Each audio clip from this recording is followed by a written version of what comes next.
Salve, salve, rapaziada! Estamos gravando aqui mais um episódio do The Coachcast. Hoje vou receber um cara que faz um trabalho extraordinário no jiu-jitsu. Trabalha com atletas, praticantes, né, atípicos. Conhecido mais aí no meio da rapaziada como Tio Vic. Pablo Vieira, bem-vindo aí. Pô, Davinho, prazer enorme estar aqui, galera.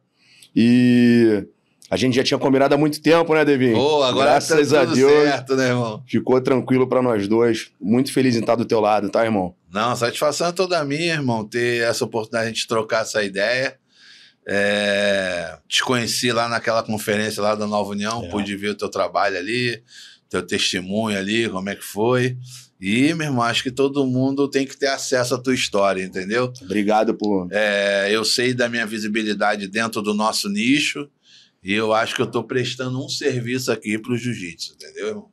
Pô, cara, isso também pra mim é muito importante.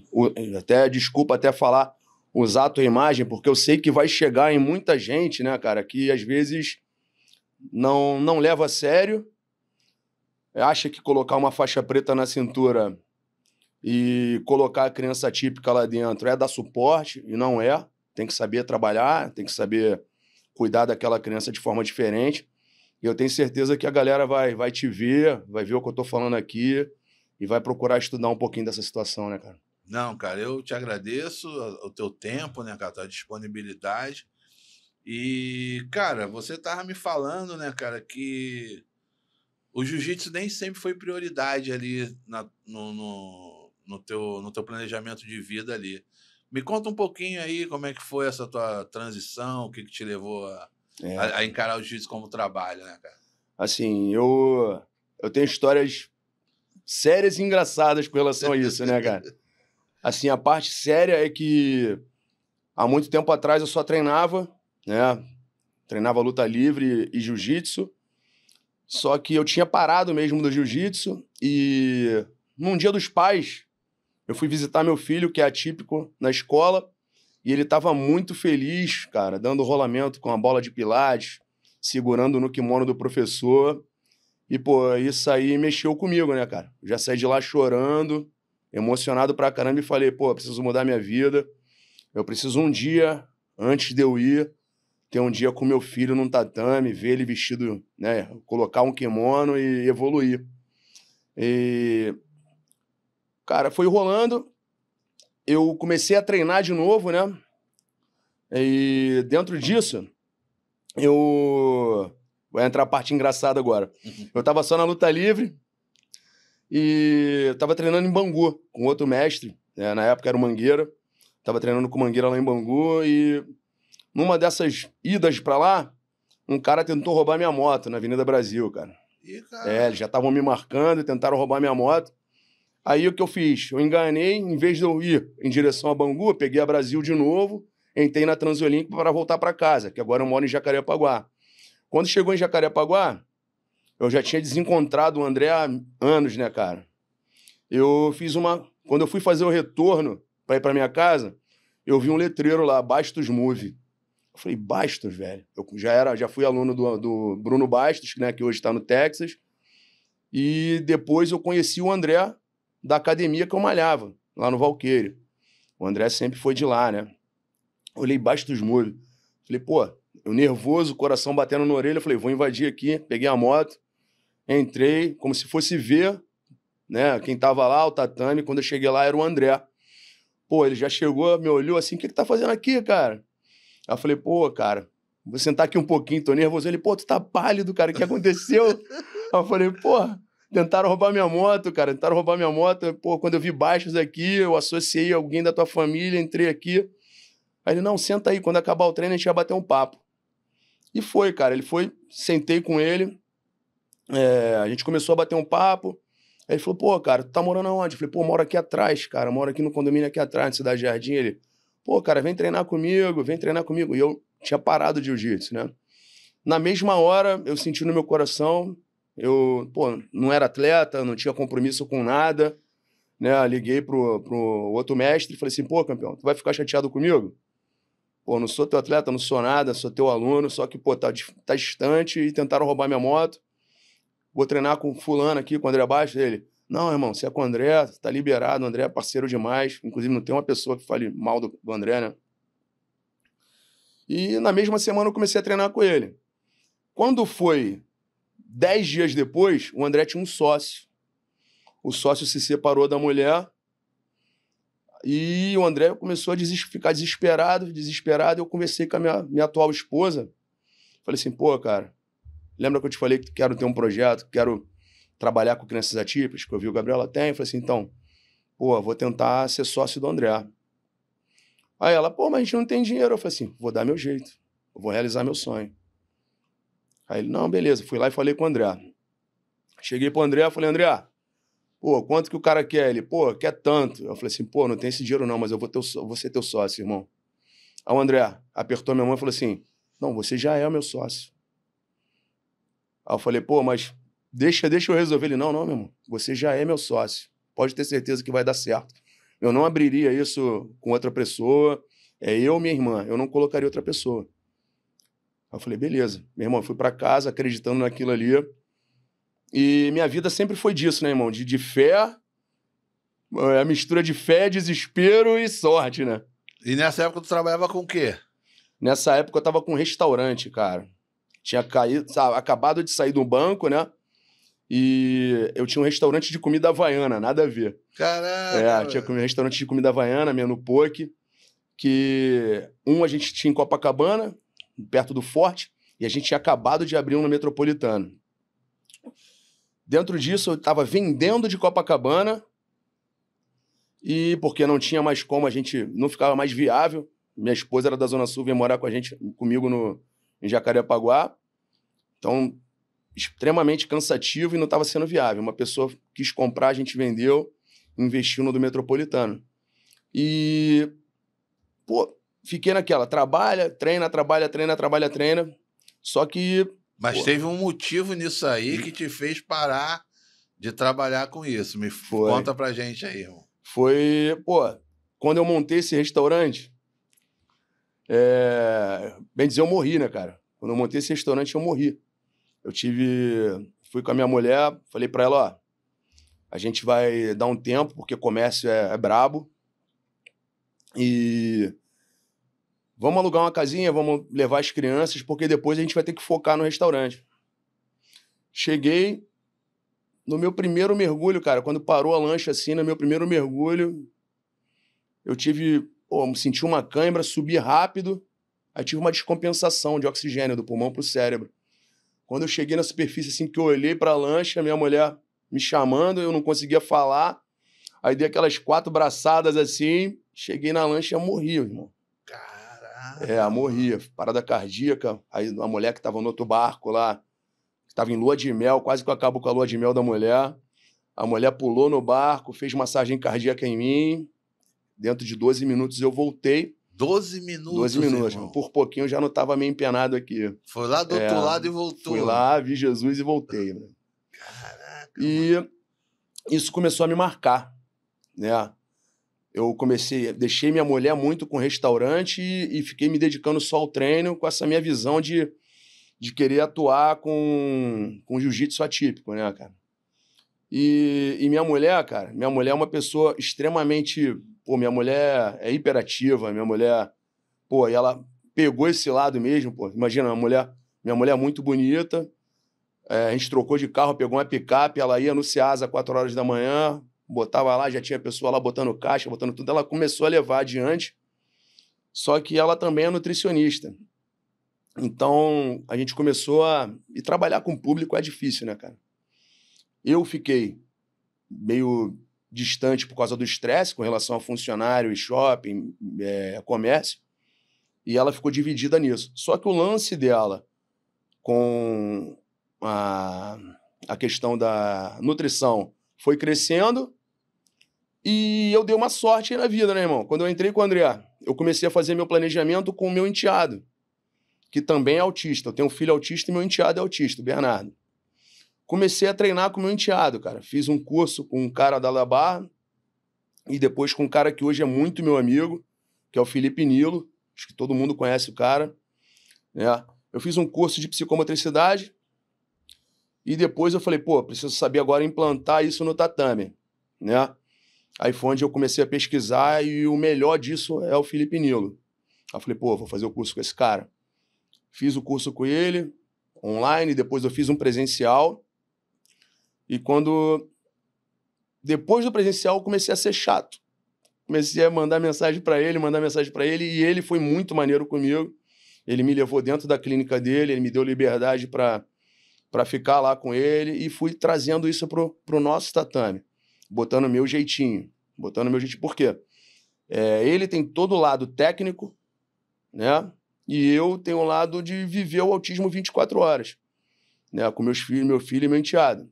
Então comecei a evoluir uma questão de falar, pô, usar a psicomotricidade para dentro dos movimentos do jiu-jitsu. Dei a sorte por que entrou a sorte? Um vídeo que eu tava com o Bernardo, o canal Combate repostou. Aí começou, meu trabalho foi mostrado de uma forma diferente, né? E todo mundo começou a procurar a gente. Quando eu vi, eu tava cheio de aluno. E de 2 anos para cá, graças a Deus, hoje eu, o André, a nossa academia virou referência em kids e crianças atípicas, entendeu? Foi muito legal para mim. Eu acho que tu também, cara, você consegue enxergar os resultados em diversos aspectos, né? Como pai, como mestre, tu tá a testemunha mais próxima ali dos resultados que isso trouxe para o teu filho, né? E você, como pai, acredito que tu vai cuidar do filho dos outros como queria que cuidasse do seu. Me fala aí os principais diferenciais da tua metodologia, do teu jeito ali de dar aula, de atender, para a galera que está aí ouvindo e vendo o podcast entender um pouquinho disso. Como é que funciona? Assim, a gente veio da antiga, né, Devin? Então, a gente tinha aquela coisa de acolher, de olhar no tatame e levar adiante. Hoje, infelizmente, o nosso meio está muito comercial. Só que eu tento ser uma coisa mais neutra. Eu não mostrar tanto a parte comercial, porque esse é um meio que a gente acaba criando vínculo com os pais, com psicólogos. E o que eu procuro fazer? Quando a mãe ou o pai primeiro me pergunta qual o valor, qual essas coisas, eu não quero nem saber, eu nem falo. Eu peço primeiro para fazer 1, 2 aulas testes, o que for necessário dentro do lado do estabelecimento, porque é uma coisa muito diferente. Cada autista é um autista. Não existe uma fórmula de bolo que, igual a gente vai, de repente, fazer com um adulto, com kids, que vai dar certo. Minha metodologia é essa. Eu venho aqui, faço uma aula teste, não tem. Vai ter o autista que ele vai responder mais rápido. Justamente. É muito no tempo deles. E quando você estuda, você vê as características de por que tudo isso tem que ser diferente. O autista, geralmente, ele é hipotônico ou hipertônico. Vou explicar para a galera para entender por que disso. O hipotônico, ele tem pouca tonicidade muscular, ele tem pouca força. E o hipertônico é aquele que já tem muita tonicidade muscular, muito forte. Então, a gente tem que avaliar isso antes para elaborar um treino para ele depois. Saber como é que está a parte motora fina e grossa dele, para saber o que você vai tratar. Saber a parte sensorial, se ele vai, de repente, até conseguir colocar um kimono. Porque, às vezes, meu kimono, teu é trançado. E, de repente, ele não vai conseguir segurar. Aquela textura vai fazer mal para ele não vai conseguir, vai ter aversão àquela textura. Tem aluno que tem sensibilidade na parte auditiva. Não sei se você já viu na rua, um monte de criança autista com... Sim, né, fone. Com aquele tapa-ouvido, com aquele, né, com um fonezinho, um redutor de ruídos, né? Então, não vai adiantar você chegar e começar a dar queda, bater com a mão no tatame. E tem alguns até que são limitados ao toque, justamente, né? No toque, e isso também é uma questão que... beleza. Assim, isso todo mundo fala, e é uma verdade, tá? É uma verdade. Só que existe uma grande diferença de não poder e ser uma aversão. Às vezes você chega para mim e fala assim, cara, eu não gosto muito de chocolate, não. Mas você come. né? A mesma coisa com toque. Todo mundo falava, o autista fala assim, pô, não, ele não gosta de toque, não vai ser o quê, mas ele não gosta daquilo ali, mas ele não é que não possa ser feito, né? Então a gente vai tratando aos poucos, vai trazendo ele para você, trazendo com confiança, ele vai deixar você encostar nele. Eu tenho aluno, assim, de todos os níveis de suporte. Isso até eu ia falar contigo. Existe autista nível de suporte 1, 2 e 3. E tem as comorbidades associadas ao autismo. A comorbidade é o quê? Ele é nível de suporte 2, mas ele é não verbal. Ele é nível de suporte 3 e ele tem TOD, que é transtorno opressor desafiador. TOD é o quê? Eu chego para você, você é autista, você não quer fazer aquela posição. Fala, não, vai fazer sim. Aí tu, não vou, não sei o quê. Começa a se tornar uma pessoa agressiva, vem para cima de mim, me agride, grita, bate. Então, assim, tem muitas coisas associadas ao autismo que a gente precisa ver antes, para entrar na questão da metodologia. Você precisa ver antes, fazer uma aula teste, fazer uma entrevista com os pais, que eu chamo de anamnese, né? No primeiro dia, eu procuro detectar tudo, equilíbrio, parte sensorial, uma entrevista com os pais. Depois, eu mando essa anamnese para os pais me respondem, e depois desta anamnese, eu elaboro um treino único para essa criança. É tipo assim, você faz uma avaliação detalhada de Muito cada detalhada. indivíduo ali, Isso né, aí. cara? Porque é como se fosse um... É como se fosse um paciente mesmo. Né? Não é só um aluno, é um paciente. Você dedica ali muitas razões, muitos porquês ali para poder ministrar a aula dele. Me conta aí algum caso de melhoria que chegou lá para você conseguiu converter aquilo ali. Pode contar alguma aí pra gente? Vamos lá, eu vou começar dos mais fracos para as pancadas. O próprio Bernardo. O Bernardo, quando eu comecei a fazer um trabalho com ele, a minha esposa, eu fazia assim... Bernardo é o meu enteado, né? Eu fazia com ele separado, o Bernardo foi minha clínica, a minha clínica mesmo foi com o Bernardo. Né? Ele é o meu primeiro case de sucesso. Comecei a fazer um trabalho separado com o Bernardo, porque ele não tinha força nenhuma. Então, tu mandava ele fazer saída de quadril, por mais que você fizesse junto, ele ia reto, a perna não mexia, porque não tinha força na perna, e sem a força na perna ele não andava, ele ficava bem preocupado, e aquilo criava nele, assim, uma decepção, né? Então, eu tive que começar a elaborar um sistema para ele, tipo, segurava a perninha, ele empurrava, ele via que ele andava. E ele foi vendo que com aquilo ali, com o pezinho dele grudado no chão, ele conseguia empurrar as costas, deslizar um pouco mais e fazendo. Ele foi o meu primeiro caso de sucesso, que eu digo porque hoje ele não é mais meu aluno. Hoje ele é aluno do André. Ele começou comigo, separado, né? E hoje ele já está na aula coletiva, ele é nível de suporte 1. A gente tem um trato também, eu e o André. Eu cuido do filho dele e ele cuida do meu, para que ele não tenha aquela coisa, pai, tô fazendo isso aqui, pai. Então, isso ajudou também. Teu professor André, meu irmão. É isso aí. Ó, vai lá e fala com teu tio lá, vai lá e fala com teu mestre. Então, isso foi criando autonomia, foi criando, assim, forças para ele, ver que ele conseguia, e hoje ele treina de parte coletiva. E tem alunos, cara, que assim... Eu tenho um Benício que já torceu meu joelho, que ele é... Esse eu falo que é o combo, até zoou a mãe dele, eu falo que ele é meu combo.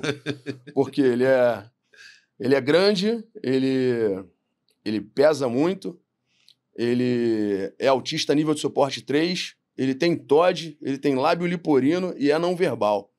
Então, assim, pô, o moleque, ela mesmo fala assim, pô, esse é meu combo, ele veio pra mim pra transformar a minha vida. O moleque já chegou lá, ele não fazia nada, ele só batia nas pessoas, agredia ao ponto de eu ter que trabalhar com ele só na sala de pilates. Trabalho, além de ser único, separado mesmo. Porque na sala de pilates ele não escutava barulho, ele não tinha contato com pessoas, e eu fazia um trabalho só com ele. E quando foi... eu tô com ele há 1 ano e pouco, pra tu ver como cada criança tem seu tempo. Tô com ele há 1 ano e pouco. De 3 meses pra cá, ele começou a botar a mão no kimono, ele começou a fazer trabalho de volante pra queda, começou a mexer as pernas já pra dar o sotogari, né? Hoje, ele tem uma brincadeira comigo, que eu chamo de pegada de gorila, que ele fica me puxando, ele faz tipo um abdominal, e no final ele me joga para trás. E, pô, é o momento que ele começa a rir, e é o momento que ele já chega, às vezes, querendo fazer o exercício. E já tive criança de se desregular mesmo, né? Às vezes, não sei se você já viu, nas ruas, criança gritando, criança querendo correr, criança batendo nos pais. Aí a pessoa que não entende acha que aquilo ali é birra, né? Acha que a criança, pô, mal criada. Não, ela está passando por um processo de autorregulação. Se tu tá aqui, o autista, cara, nada mais é que, sim, ele tem um nível de sensibilidade tão grande que eu tô aqui falando com você, mas vamos supor que se eu fosse autista, eu tô escutando o telefone vibrar, eu tô escutando ele falar ali, eu tô escutando o carro passar na rua, e isso faz uma confusão mental no qual ele precisa se focar em uma coisa. Aí é aí que ele vê que ele mexia na mãozinha, ele batendo, pulando, aquilo ali ele tá querendo sair de todo mundo para chegar e ficar na coisa que ele mais gosta, que de repente é o hiperfoco dele, é a coisa que você tá chamando a atenção para ele procurar. Ah, não, pega aqui o telefone, ele tá aqui, mas tá todo mundo falando junto, ele mexendo na mão, olhando, daqui a pouco ele vai lá, pega o telefone, ele se controlou e começa a atuar em cima daquilo. Eu já tive aluno de arrancar minha barba, meu irmão. Todo mundo falava, olhando, assustado assim, a mãe mesmo chegar e... Eu tenho até uma foto no meu Instagram com isso. Eu tinha que tirar ele da aula, levantar, ir pra rua, ele tinha hiperfoco em carros. E lá na minha academia tem um varandão imenso, né? Eu larguei tudo, ele gritando, chorando, e as outras mães todas assustadas. Eu peguei ele e saí da aula. O André controlou a aula, que estava lá, eu estava com ele sozinho na sala e fiquei com ele mais ou menos 40 minutos, olhando o carro, ele falando a cor dos ônibus, falando tudo, até o cara, né, a criança se regular, ficar mais calma e voltar para o treino. Então, assim, é um processo de muita sensibilidade, é um processo de... E eu acredito também que foi parada de Papai do Céu mesmo. Papai do Céu falou assim, meu irmão, segura essa onda aí que tu... Cara, eu ia te falar isso agora, cara. Eu sou um cara muito... Tenho muita fé em Deus, né, cara? E eu acho que esse teu rolê lá do outro lado e voltar não foi à toa, entendeu? Eu acho que tu tem uma missão e tu deve estar cumprindo ela muito bem aí, porque Papai do Céu te deu essa bronca aí pra tu resolver, né, Uma irmão? bronca braba mesmo, mano. E não só como pai, agora como mestre, como professor ali. E eu acredito muito nisso, irmão. De Deus dar aquela missão pra gente cumprir. Enquanto ela não for cumprida, daqui tu não sai, irmão. Entendeu? Então, pô, parabéns aí pelo teu trabalho, pelo teu projeto. E ontem eu fiz uma cobertura na LJJS, que é Lá em Nova Iguaçu, né? Isso, acho que é Liga de Jiu-Jitsu do Sudoeste, uma parada assim, do Sudeste. E ontem eu pude presenciar a primeira participação de 2 alunos atípicos de um projeto que só tem 4 meses. O cara já é um professor experiente e tal, mas essa linha assim, então, tipo, isso tá crescendo. Esse movimento está crescendo, essa necessidade está crescendo. O que você falaria, eu como pai de um atípico, vou matricular meu filho nessa escola. O que eu devo exigir do professor? O que eu devo saber? Porque, pô, infelizmente, a gente não consegue estar onipresente em todos os lugares. Tem uma pessoa que mora longe do teu bairro que não vai conseguir levar lá. Mas, de repente, tem alguém lá que possa atendê-lo. O que você acha que um professor tem que estudar, tem que ter para poder dar um suporte legal para eles? Assim, na nossa época sempre existiu, né, Davinho? Só que na nossa época, a nossa ignorância fazia com que a gente interpretasse de forma diferente. A gente sempre teve aquele cara mais... As palavras horríveis, mas é verdade. O lerdão, o mongol. Falando, não, sai de perto desse cara aí, meu irmão. Não, ele não vai fazer nada não, pô, você é mó lerdão, não sei o quê. Era uma ignorância, era uma grosseria imensa da nossa parte por falta de entender a situação. mas existia. E conforme a medicina foi evoluindo, até os médicos tinham medo de laudar as crianças, né? Pode ver que isso foi estourar mais ou menos de 5 anos para cá. Começou a aparecer uma grande quantidade, né, de atípicos pelo mundo, e principalmente aqui no Brasil. No Brasil era muito atrasado. Tanto é que o órgão que mede isso, o CDC, ele é americano. Aqui no Brasil não tem estudo ainda sobre isso. O pessoal não sabe quantidade, né? Se medido pelo CDC, a cada 31 crianças lá fora, nos Estados Unidos, uma é autista. Isso é medido de 5 em 5 anos, né? Isso é um novo CDC mesmo. Aqui no Brasil não tem essa medida ainda. Mas já evoluiu bastante ao ponto dos neuros, né, pediatras, né, e os psicólogos saberem laudar de uma forma mais segura.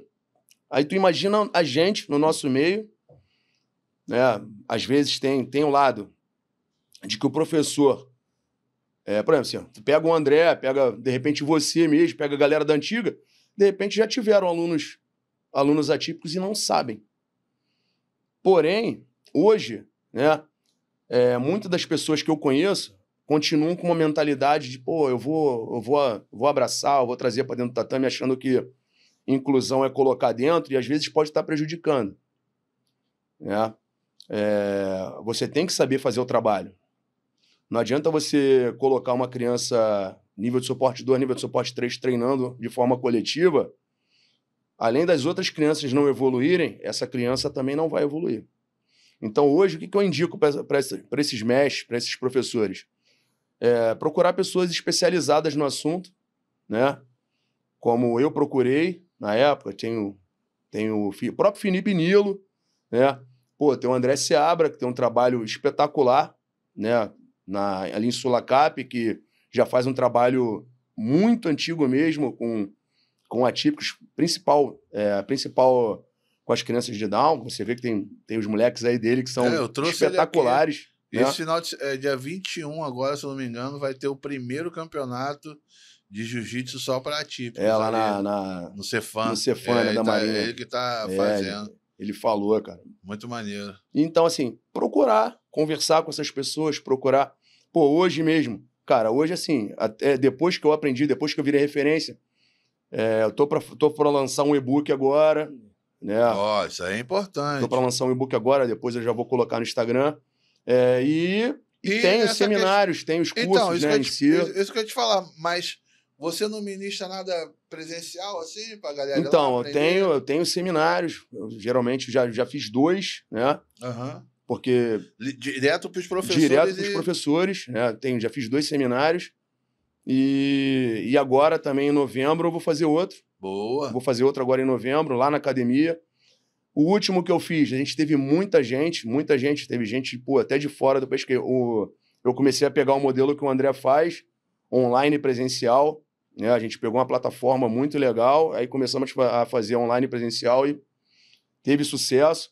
E eu faço o quê? Essa galera que faz o meu seminário, eu crio um grupo e a gente tira dúvidas quase que diárias. É tipo uma mentoria. Uma mentoria. Esses professores me mandam vídeos, né, até da própria aula, como pô, aconteceu isso na minha aula aqui, como é que você acha que eu devo lidar com isso?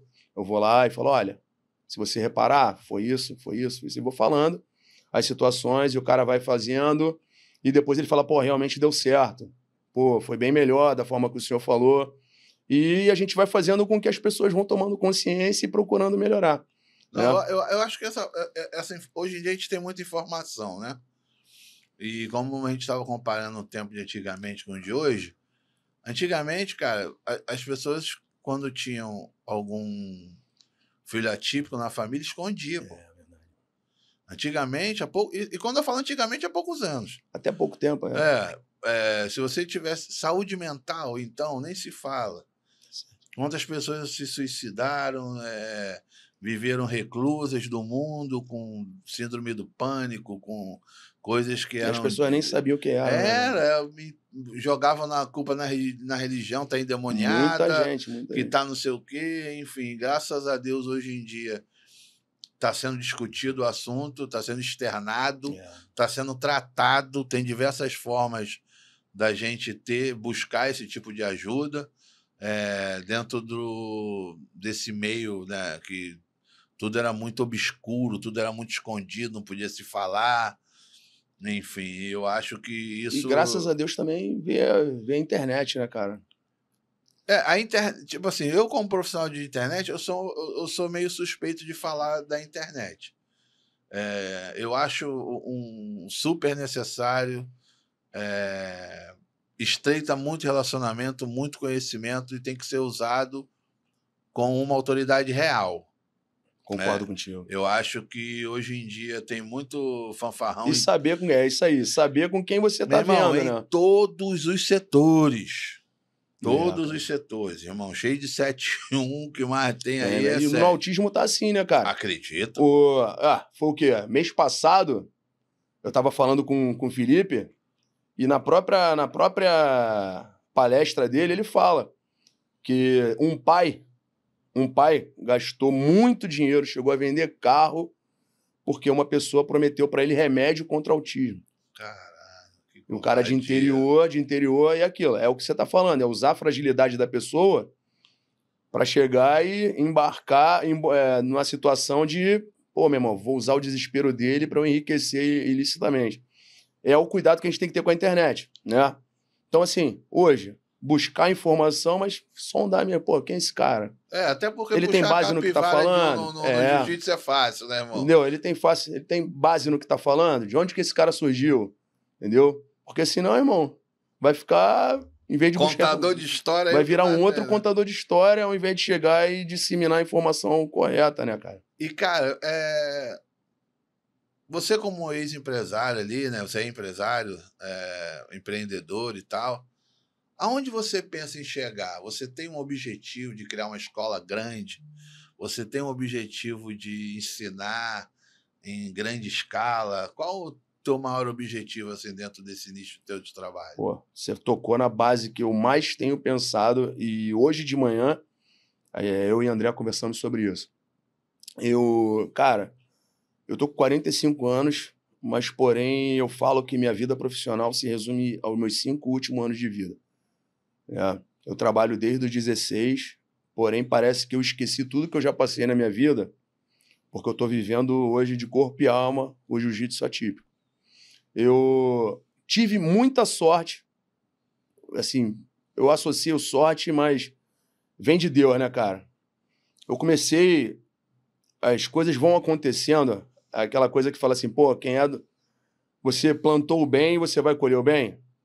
Pô, já tive na minha casa, aí um cara reposta meu vídeo, chega no Renzo Gracie, o Renzo Gracie consegue meu telefone e a gente começa a se falar, encontro com ele, o cara vira meu amigo, um sheik vai e vê meu vídeo lá, porque tem um filho atípico, entendeu? Aí chego num restaurante e, pô, e as pessoas chegam e começam a falar, pô, você é o Pablo? Eu falei assim, pô, e assim, pô, não sou famoso nem no jiu-jitsu, fui competir depois de velho, mas...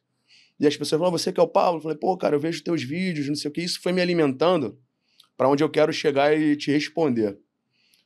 Você vê que quando você vai fazendo a coisa certa, você não pode parar de se reinventar. E hoje eu estava conversando com o André, cara, e graças a Deus, pô, o André é cabeça aberta pra caramba para isso. A gente pretende fazer... Assim, a gente não está conseguindo mais manter a academia ali no espaço que a gente tem. Então, o meu sonho hoje primeiro, que já está acontecendo, que é virar referência no autismo aqui no Rio, no Brasil, graças a Deus, e depois estender isso para fora. Eu quero fazer um centro de treinamento. A gente está começando a ver assim, um galpão, alguma coisa diferente, para que eu possa ter um espaço maior para fazer um centro de treinamento para crianças atípicas aqui no Brasil e depois levar isso lá para fora, cara. O próprio Renzo falou que, com relação a esse sheik que tem um filho autista, lá já tem a questão do jiu-jitsu nas escolas, né, pela empresa, pela Palmas, só que eu pensava em em treinar os professores que estão lá também. Maneiro isso aí. E levar isso para o mundo todo, cara. Levar para os professores que estão lá fora. Lá fora é muito carente disso. Você não vê. Se você buscar os vídeos dos professores lá, você não vê pessoas, mestres lá, trabalhando diretamente com crianças atípicas. Com certeza eles possuem crianças atípicas, mas é a questão que eu luto muito aqui de... eu tenho 5 alunos atípicos. Pô, tá lá, tá vegetando, tá correndo para um lado e para o outro e não tá treinando jiu-jitsu. Sem evolução. Sem evolução, sem perspectiva de evolução. Então, eu quero mesmo fazer um centro de treinamento ligado para crianças atípicas. Pô, eu quero... É porque se for nesse pique aí que tu falou, vai virar um ocupacional, né? Cara. É uma terapia ocupacional. Né? É. Não vai ter evolução nenhuma, vai largar uns moleques Eu quero justamente trabalhar como se fosse um jiu-jitsu terapêutico, né, cara? Hoje, sim, pegar a criança, como eu já comecei a fazer, trabalhar os movimentos do jiu-jitsu associados aos bichos, associados a palavras ou hiperfoco, pô. Isso é o que eu gosto de bicho. Falo, pegada de gorila. E aquilo começa a evoluir de uma situação que a criança realmente vai transitar o mundo do jiu-jitsu, mas de uma forma diferente, trabalhando com psicomotricidade. Eu quero ter um centro de treinamento assim. Que maneiro. Vai ter, pô. Deus quer, pô. Tá maluco. Parabéns, cara. Eu fico muito feliz em ter esse tipo... Eu falo que aqui é uma escola, né, cara? Todo cada convidado eu tenho um curso de alguma coisa, um seminário de alguma coisa. Maneiro, velho. Eu aprendo, eu gosto de aprender. Eu me lembro que quando eu trouxe o André aqui, eu não sabia nem falar, nem os termos. Eu falei, irmão, como é que eu falo para não falar errado? Foi maneiro. Quando né? eu cheguei aqui, tu já falou, pô, eu falo de criança atípica. Assim. Porque eu, tipo assim, eu sou leigo. Pô, mas... e eu sou um cara que eu assumo a minha posição. Como a gente conversou antes, né, cara? Um dos meus maiores valores que eu tento preservar e sempre penso antes de tomar qualquer decisão, qualquer coisa, é a hombridade, né, cara? Eu acho Isso que pesa muito, cara. É um valor que foi um pouco esquecido e a galera acho que hoje em dia não pensa mais muito nisso. E, cara, me fala aí um pouquinho também de você, cara, de você como pai. Qual foi a principal evolução que você viu fora do jiu-jitsu, num ambiente sem estar ali na aula, de repente num mercado, num lazer, que você viu que estava fazendo efeito no teu filho, que um pai possa se identificar? Pô, excelente. Cara, eu sou pai de 3 filhos e sou padrasto de um, né? Eu tenho um filho de uma namorada minha, que hoje é muito minha amiga, foi minha namorada, né, quando eu era mais novo, que é a Tatiane, e o marido dela é o Rodrigo. O mais engraçado, a Tatiane é muito amiga da minha esposa e muito minha amiga, e o padrasto do meu filho, que é o Rodrigo, é nosso advogado. Maneiro. Então, assim, pô, a maturidade faz com que a gente viva dessa forma. Só que a gente foi namorado, teve o filho, a gente ficou pouco tempo junto, mas depois ela se casou e eu me casei. Eu tive um casamento de 15 anos com a mãe da Maria Clara e do Gabriel, que hoje a minha filha, pô, graças a Deus, é uma menina espetacular. E por ter a Maria Clara e o Gabriel, eu pude comparar a evolução do Maria Clara e o Cauã, eu pude ver no Gabriel que ele não evoluía como os outros 2 irmãos. Ele não olhava nos meus olhos, ele tinha aquela questão de enfileirar carrinho, até hoje, né, ele começou a falar muito depois, e mesmo assim hoje ele fala de forma robótica, ele tem um sistema no autismo que chama de ecolalia. Ele não fala como a gente está falando aqui agora, mas ele repete muito as coisas que ele mais gosta. Ele gosta de um desenho no YouTube e o Pica-Pau fala lá, hoje nós vamos pegar o Zé Curubu. Ele fica repetindo aquele pro resto da vida. Hoje nós vamos pegar o Zé Curubu. Hoje nós vamos pegar o Zé Curubu. Volta o vídeo. Hoje nós vamos pegar o Zé Curubu. Ele vive aquele momento dele, esquece o mundo. Então ele só fala o que ele olha, o que ele escuta. O Gabriel... E depois de um certo tempo a gente se separou. E eu conheci a Ivonete. A Ivonete, ela, pô, tava num momento... Ela é viúva do pai do B. O pai do B faleceu. E o Bernardo, eu crio ele desde pequeno. Hoje ele tá com 11 anos, mas eu já tô com ele desde os 4, 5 anos de idade. Né? Peguei ele muito pequenininho. Na época, né, quando eu conheci a Ivonete, no segundo dia que a gente tentou juntar as crianças, o meu filho já mais velho falou assim, quando a gente olhou o Bernardo vindo, pra tu ver como é que a gente depois que você já convive com o teu filho atípico e você convive com outras crianças atípicas, só de olhar, você já imagina que aquela criança é autista. Quando ela chegou com o Bernardo, meu filho mais velho, falou, ih, pai.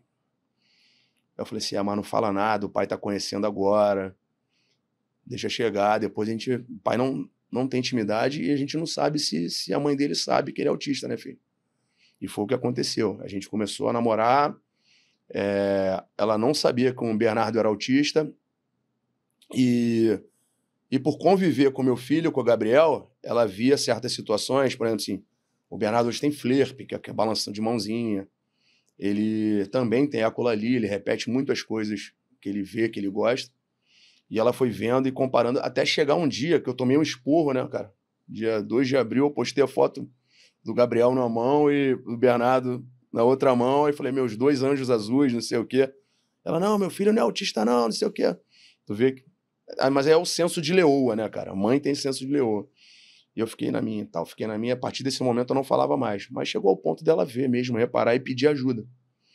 Quando ela pediu ajuda, foi um dos starts também, né? A gente foi, levamos ele no neuro, foi detectado realmente, né? Foi laudado.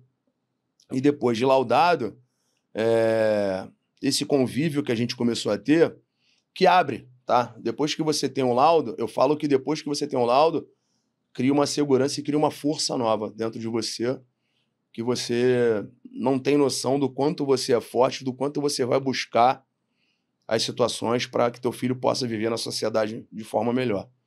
E foi onde ela mudou e eu mudei. Ela, foi bailarina do Faustão 10 anos, foi a primeira campeã da Dança dos Famosos. Depois que o pai do Bernardo morreu, ela teve que se reinventar, estudou nutrição. E depois que a gente descobriu que o Bernardo era atípico, ela começou a fazer nutrição, fez uma pós relacionada à seletividade alimentar. Então, assim, hoje, na minha vida pessoal, por isso que eu te falei que eu procuro viver os meus últimos 5 anos, né? A gente vive se reinventando, cara, para que a gente possa dar o melhor para os nossos filhos. As pessoas falam para mim hoje assim, cara, qual o teu maior sonho, Pablo? Eu falo, meu maior sonho hoje é ter saúde física e mental até os 90 anos de idade. Para quê? Para que eu viva na Terra, para que meu filho, sim, eu possa dar o melhor de mim sempre pro meu filho, porque eu não sei como é que a sociedade vai estar e como é que a sociedade vai acolher ele quando ele estiver grande, porque o autista não some, né, velho? O autista cresce, né? Então a sociedade, eu vejo ainda uma sociedade que não está preparada para o autismo. Então hoje meu maior sonho é viver até os 90, 95, até os 100 anos de idade, para que eu possa dar o melhor pro meu filho e tomar conta dele mesmo. Entendeu? Eu já vi até entrevistas, cara, que os pais falam assim, as pessoas podem chegar e achar que é grosseria, achar que é ignorância. Tem pai aí que pede para de repente, o filho viver bastante e morrer antes dele, porque ele tem medo do filho ser maltratado, sofrer preconceito. Assim, eu não chego a esse ponto. Eu creio que o Papai do Céu ainda vai evoluir as pessoas ao ponto de saberem tratar realmente o autista da forma que ele merece ser tratado, né? Conviver com eles, e né, cara? A gente já vê um pouco dessa melhora nas escolas, a gente já vê um pouco dessa melhora nas academias e na rua mesmo. Às vezes você tá andando na rua, você vê uma criança com cordãozinho de girassol, cordãozinho do quebra-cabeça, e a gente já sabe diferenciar se é autista ou se não é. Isso já é um ponto evolutivo, né? Isso já é um ponto da pessoa falar assim, realmente, essa criança é autista. E daqui a pouco vai, busca uma informação, busca outra, e eu tenho certeza que a gente vai chegar ao ponto de que, vem aqui acolher mais, né? Como a gente já tratou outras situações na vida. Esse é o que eu mais quero na vida mesmo, velho. Não, Deus queira que vai... Já deu tudo certo, né, cara? Porque o primeiro passo já foi dado. Então, eu acho que para trás não vai andar, entendeu? Tenho certeza, Levinho. Daqui só para frente. E falando nesse detalhe, até quando você chegou, né, o pessoal ali reparou no teu tênis e tal. Então, tá se tornando uma linguagem visual, uma identidade visual de aceitação, de identificação, aquela galera, né, do cordãozinho de Cara, acontece quebra-cabeça e muito, tal. acontece muito. E que a gente não tinha um ano, dois, sei lá, cara. Isso é muito novo. É, muito novo É mesmo. tudo muito novo, sabe como é que é? Então, como a gente tem sempre que se reinventar, como você estava falando, a nossa geração passou por muita coisa muito rápido. Outro dia eu até estava vendo que não vai ter uma geração que nem a nossa. Não, Que a nossa geração usou o orelhão para usar o smartphone hoje em dia. verdade. Então, tipo, pô, é uma parada de um ano, de dois para outro, a tecnologia, a informação. Vai mudando de uma forma que a gente não... Que a gente está sem controle, né? É. E agora com inteligência artificial, então tudo vai somando. Médico usando o site GPT para... Tudo, irmão, todos. E você tem que aprender a usar aquilo a teu favor. É verdade. Ele não pode fazer o seu trabalho. Entendeu? Na área na minha área, no audiovisual, teve muitos profissionais que, pô, agora ninguém vai pagar para editar foto. O que vai acontecer, cara, com a nossa vida? Não, cara, isso aí você tem que usar a seu favor. Não o cliente usar a favor dele. Porque existe a inteligência artificial, muita gente ainda não sabe nem usar, como é que se usa aquilo ali. E você, como profissional de tecnologia, você tem que estar à frente e usar a seu favor. Como que eu posso usar isso? É verdade, né? Então, eu acho que nada vem para o teu mal ali, entendeu? Você tem que saber se adaptar, bicho. E devido ao meu tempo de experiência no audiovisual, ao longo dos anos eu fui me transformando. Conforme a necessidade do público, eu comecei como fotógrafo, virei videomaker, virei comunicador, como que daqui a há pouco tempo, cara, 3, 4 anos atrás, eu sonhava em estar num podcast falando de jiu-jitsu abertamente, falando de... Porque tu sabe como é que é no jiu-jitsu, né, cara? Lutou com quem, ganhou o quê, jogou aonde, sabe como é que é, né? Isso, irmão. Então, a gente tem que ter a nossa autoridade ali para poder... E a outra coisa que eu jogo a meu favor, cara, porque assim, eu tive uma fase da minha vida que eu comecei a ganhar medalha moleque, eu parei, minha última competição foi em 99. E depois fiquei muito tempo fora do mercado, nunca fui famoso como atleta, nunca tive nada como atleta. Como fui voltar de faixa roxa e ganhei, lutei o Internacional de Marcha, na marrom eu ganhei tudo, só que até hoje, graças a Deus, ninguém fala disso.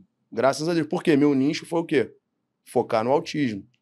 Sim. Né? Então, e não me preocupa mesmo, eu quero viver desse lado. Não, e também é aquele negócio, cara. Eu costumo dizer que o jiu-jitsu é um organismo vivo e autossustentável.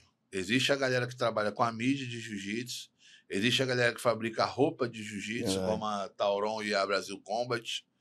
Os caras são fightwear. Tem a galera que faz campeonato, eventos. Tem a galera que dá aula, tem academia, tem a galera que é atleta profissional, conquista título para poder ministrar seminários, enfim, então... Que de repente tu coloca o cara para dar uma aula, não sabe dar uma aula, mas ele é referência, né, como atleta. Aí você que estudou uma parada, implementou uma parada e já pode externar isso para outras pessoas. Então, que não parece... É um nicho que está ajudando, né, cara? Irmão. É um leque de opção maneira pra gente também, né? Entendeu? Então, é aquele negócio. Acho que cada um tem a tua autoridade ali no teu lugar ali. E, porra, cara, eu só queria te agradecer o teu tempo de ter vindo hoje aqui. Eu ia te falar uma coisa também, queria agradecer. Não sei se tu lembra que a gente se encontrou lá na Praça Seca, no campeonato. Na Praça Seca? No dia do campeonato que teve lá da GF Team, lembra? Ah, sim. Lembra? A gente se encontrou, a gente começou a comer lembro. Parada informal mesmo, comer um pastel, né, cara? Foi um papo rapidinho. Foi um papo muito rápido. Foi lá no Serginho, né? E naquele dia, cara, eu fechei para cuidar de crianças atípicas ali na Vila Olímpica do Mato Alto. Então, assim, eu queria agradecer a oportunidade que a Kilze me deu. É uma pessoa maravilhosa, a Kilze Vinícius. E hoje, além da minha academia, eu tô dando aula lá na Vila Olímpica do Mato Alto para crianças atípicas também, todas as quartas e sextas.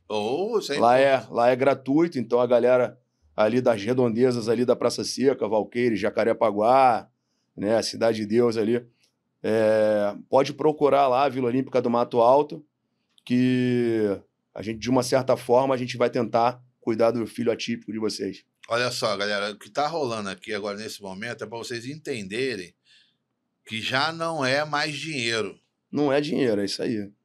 Isso é foda. É amor Desculpa que a a gente palavra, faz. mas, é amor irmão, que a gente faz. Isso é foda. Você poder prestar esse tipo de serviço gratuitamente. Então, rapaziada, se vocês assistirem esse vídeo, se você chegou até aqui esse ponto, isso aí vai dar um corte. A gente tem que divulgar isso. Hoje em dia, graças a Deus, já não se trata de dinheiro, irmão. Nem tudo é dinheiro, né? Nem tudo é dinheiro. Porque às vezes a pessoa, não tenho dinheiro para colocar o meu Não, filho. se tudo fosse dinheiro, eu tava lá com o restaurante todo empenado, mas eu tava lá. Ou não tava. Ou não tava mais tava. aqui, né, irmão? Então não é dinheiro, é amor que a gente faz. Não, acho que Deus colocou essa missão na tua vida, irmão. E tu tá amassando, tirando onda. Cara, e queria muito te agradecer também, Devinho. Nunca fui, assim, eu já fui em 3... E eu não tenho vergonha de dizer, eu não preciso citar nome, mas eu nunca tive um bate-papo tão gostoso como a gente está tendo aqui de forma natural, velho. Então, um cara, ser humano espetacular, irmão. Várias vezes eu olhei no teu olho aí e tu tava transparecendo emoção, assim como eu tava também. Pra mim foi espetacular, irmão. A palavra certa foi foda mesmo. Porque, cara, eu sou, sei lá, cara, eu sou um cara muito de fé. Entendeu? E eu vejo o bem das pessoas e eu sei que o que acontece na vida das pessoas não é à toa, mano. Tem uma parada que a gente tem que ser grato a Deus, grato à vida, assim, grato ao universo. Não importa a tua religião, irmão. É o bem. Pratica o bem, irmão. Tu vai deixar o que aqui nesse mundo, mano? Irmão. Maldade, devastação? Não, irmão. É o bem, bicho. Prega o bem, ajuda as pessoas.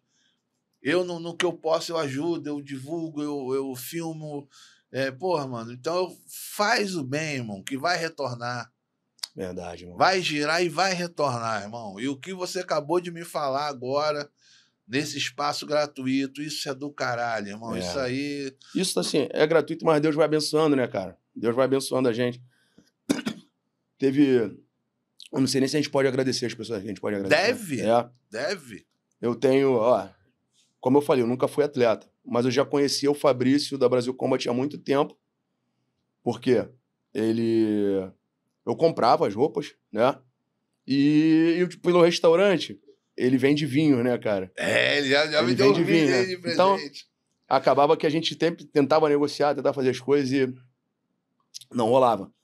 Porém, hoje, eu tenho a felicidade de estar nas palestras, de estar aqui contigo, em outros lugares, usando a marca do cara, e ele me ajuda nisso. Eu tenho a Faculdade de Medicina de Olinda, FMO, que, me ajuda, né? E ajuda um aluno meu que, viu a entrevista dele no Sinal, ele entregando bala no Sinal para pagar os campeonatos. Um cara lá de Recife, nem daqui do Rio ajudando ele, né? Eu tenho a faixa que eu uso do autismo, né? Que é a Abalone, que é do Fábio Ide, que ele é até árbitro. Quando ele viu meu trabalho, ele chegou e começou a me patrocinar com a faixa e a gente ganha um percentual em cima das vendas. Então, assim, por mais que, é o que você estava falando, o leque de opção que a gente tem e fazendo pelo bem, existem pessoas por trás também que ajudam a gente. Então, por isso que eu te pedi para agradecer. Não, essas pessoas, cara, elas têm que ser exaltadas. Sim. Aqui é um espaço do jiu-jitsu, irmão. Isso aqui é um espaço nosso. Aqui foi feito para divulgar patrocinadores. Teve um atleta que eu trouxe aqui, acho que foi o Rafael Nóbrega, se eu não me engano. O Rafão, pô. Rafão é meu amigo, bro. Rafão. A gente tem patrocínio junto de cannabis. Vou te contar Canabidiol. Cara, rachei a cara com ele, fui roncar, montar ele pra pagar 10, só que ele graduou primeiro que eu, mano. Aí... Rafão é amor, cara. Rafão é um ser humano amor puro, velho. Só é feio, mano. Só bicho só é feio mesmo. Gente boa. Lutou lá o Miltinho, lá o Rio demais com ele. Gente boa. Ele chegou aqui, cara, botou os patrocínios, assim, os produtos, né, que patrocinam eles. Posso colocar aqui, bichão? Ele botou a maconha líquida? Botou o bagulho todo dele lá, a bomba dele. Eu falei, irmão, não tá puro, não. Aí ele botou os potinhos dele ali, pai, conversando, ele ficou maneiro, sabe? Uma parada ali na frente. E é isso, cara. Espaço é pra isso. Velho. Entendeu? Pra divulgar, pra tirar não tirar, óbvio que isso não se apaga, mas pra apontar a atenção pro outro lado, não só pro campeão que tá com a medalha no peito ali. Verdade. Entendeu? E a galera do Rio também tem que prestar mais atenção, hein? Porque, mulher que patrocina lá de Recife, a Faculdade de Medicina de Olinda e também a Forte Vit, Fortivite Brasil, que dá o suplemento pra gente lá. Queria agradecer o Jefinho lá de Recife. Ah, isso é maneiro, cara. Isso aí, essas pessoas que têm que ser exaltadas aí. Já recebi o Fabrício aqui, a gente foi trocar uma ideia, como é que é o empreendedorismo. Então é referência também, né, velho? Demais, também já irmão, teve demais. muitos altos e baixos e tá aí. Corre atrás legal, tá Fabrício sempre Guerreiro, aí, pô. Ajuda muita gente, meu irmão, tá maluco. Cara, divulga aí teu Instagram, divulga o Instagram da tua academia, contatos, Claro. quem quiser fazer curso, datas de seminário. Essa câmera aqui é tua, meu irmão, solta a tua voz aí. Vamos lá. Meu Instagram é Pablo Vieira BJJ, @Pablo Vieira BJJ. Vocês vão ver muitos vídeos lá, tanto de típicos e atípicos, né? As aulas que geralmente eu faço, tem a posição do Master da semana também, que é muito legal. Da nossa academia é @Bastos_Move, MOVE, @Bastos_Move, tá? E em novembro agora vai ter outro seminário.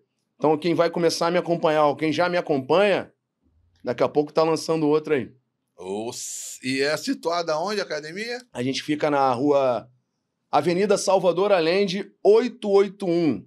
Era Curicica, aí, pô, pra chegar e aumentar o IPTU, botaram Barra Olímpica lá agora, né? Agora o carnezinho tá como? Então, assim, melhora pra gente, mas o IPTU vai lá pra cima. Então, assim, a Avenida Salvador Allende, 881, é lá que a Bastos Move fica. Valeu, meu irmão. Obrigado por tudo você, aí. Guilherme, de coração. E vamos que vamos. Obrigado pelo teu tempo, coração, a tua dedicação aí. Que bom que tu gostou do bate-papo. Isso para mim é o mais importante. Pô, valeu muito vir aqui. Não, obrigado de coração. Para você que assistiu esse podcast, ficou ligado até agora, curta, comenta, compartilha. Eu queria agradecer a Tauron, que é o meu patrocinador. Rubinho, obrigado por tudo, por acreditar no projeto. Também é sangue bom. Sangue bom toda a vida, brabo, sabe muito. E queria agradecer a Betamax, que disponibiliza aí o estúdio para fazer essa gravação, que acredita no projeto. Fábio, obrigado por tudo também de coração, meu irmão. Vão para cima, conta comigo sempre. Os.